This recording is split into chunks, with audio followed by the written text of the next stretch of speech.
Mixed fried rice হবে। Mixed fried রাইসের জন্য আমি এখানে আমাদের বাড়ির মেম্বার অনুযায়ী আমি চার গ্লাস মতো, এরকম সাইজের গ্লাস 4 গ্লাস মতো আমি বাসমতি চাল নিয়েছি। এবার চালটাকে আমি ধুয়ে ভালো করে পরিষ্কার করে আধ ঘন্টা মতো জলে ভিজিয়ে রাখবো। তারপর আমি এটার ভাত বানিয়ে নেব।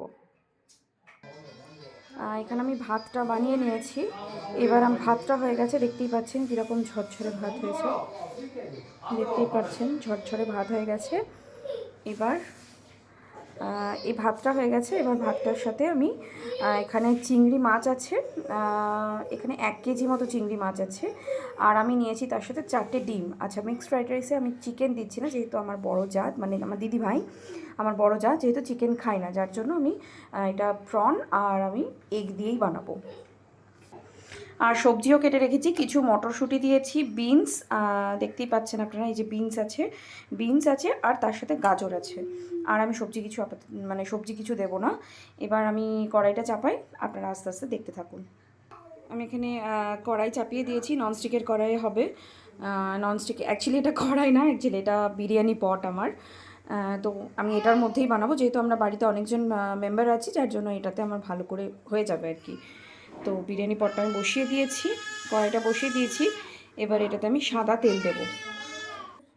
আচ্ছা, কড়াই আমি সাদা তেল দিয়ে দিয়েছি। ততক্ষণে আমি চিংড়ি মাছটাতে একটু ডার্ক সয়া সস, আর তার সাথে অল্প একটু ভিনিগার, আর তার সাথে অল্প একটু গোলমরিচ আর নুন আমি একটু ম্যারিনেট করে নিই।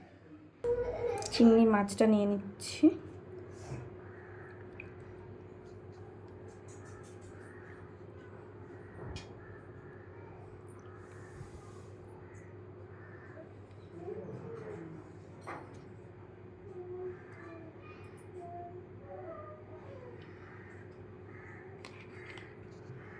এটাতে অল্প একটু পরিমাণ মতো, জাস্ট অল্প একটু নুন দিচ্ছি।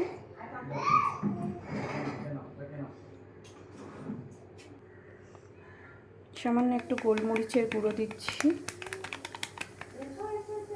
আর সঙ্গে একটু ডার্ক সয়া সস দিচ্ছি আমি। এবার এটাকে ভালো করে একটু মাখিয়ে নেব। আচ্ছা, চিংড়িটা আমি একটু ভেজে নেব, ঠিক আছে?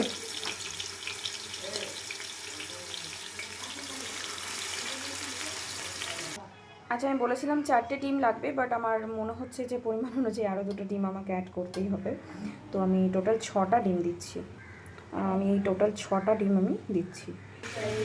চিংড়িটা যখন এরকম হালকা লালচে লালচে কালার হয়ে আসবে, তখন আমি চিংড়িটা তুলে নেব। এবার এই তেলের মধ্যেই আমি ওই যে 6টা ডিম রেডি করে রেখেছিলাম, সেই 6টা ডিম ভেজে নেব। আমি ওই তেলের মধ্যেই ডিমগুলো দিয়ে দিয়েছি। ডিমের মধ্যে অল্প একটু নুন আর তার সাথে অল্প একটু গোলমরিচের গুঁড়ো দেবো।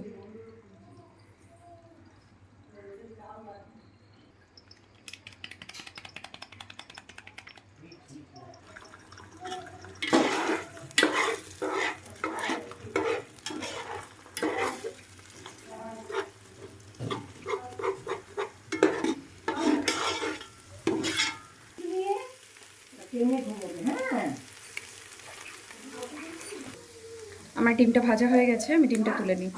এইটা আচ্ছা, আমি চিংড়ি মাছটার ওপরেই ডিমটা নিয়ে নিচ্ছি। আচ্ছা, ওই কড়াইয়ের মধ্যে আমি সাদা তেল দিয়ে দিচ্ছি অল্প।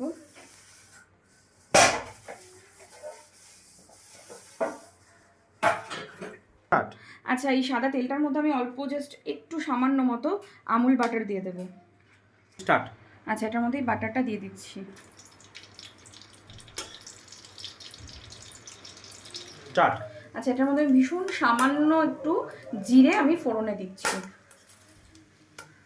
আচ্ছা, আমার তেলটা গরম হয়ে গেছে। আমি এবার যে কেটে রেখেছিলাম যে সবজিগুলো, সেই সবজিগুলো দিয়ে দিচ্ছি।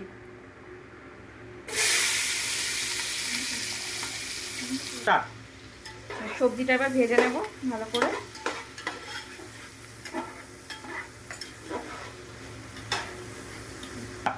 আচ্ছা, সবজিগুলো সেদ্ধ হওয়ার জন্য আমি এর মধ্যে অল্প জাস্ট একটু সামান্য মতো আমি নুন অ্যাড করছি। এটা 2-3 মিনিট আমি দিচ্ছি, ঢাকা দিয়ে দিচ্ছি একটু সবজিগুলো সেদ্ধ হয়ে যাওয়ার জন্য। দেখে নি সবজিটা সেদ্ধ হয়েছে কিনা।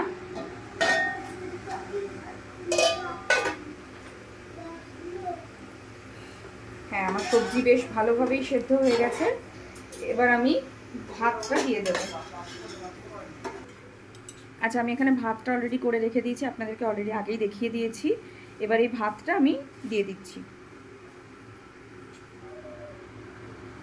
দেখুন ভাতটা কতটা ঝরঝরে হয়েছে।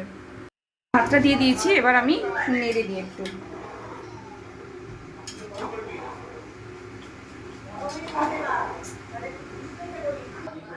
আচ্ছা, আমি ভেজে রাখা ডিম আর চিংড়ি মাছটাও দিয়ে দিচ্ছি এটার মধ্যে।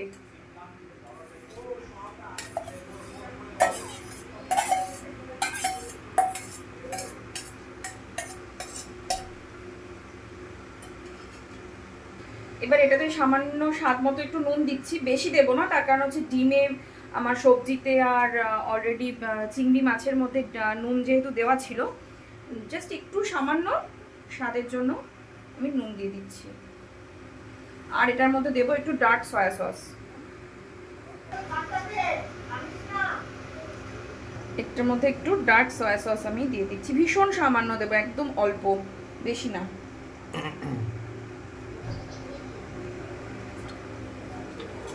এটা একটু মিক্স করে নেব। আচ্ছা, এটার মধ্যে একটু গোলমরিচের গুঁড়োও দেবো আমি।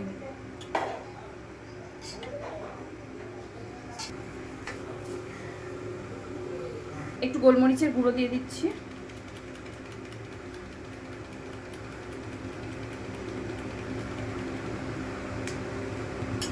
এবার এগুলো ভালো করে মিশিয়ে নেব আমি।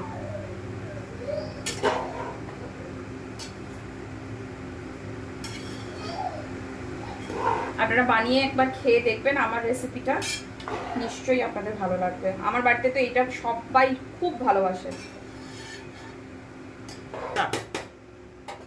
হয়ে গেছে আমার মিক্সড ফ্রাইড রাইস।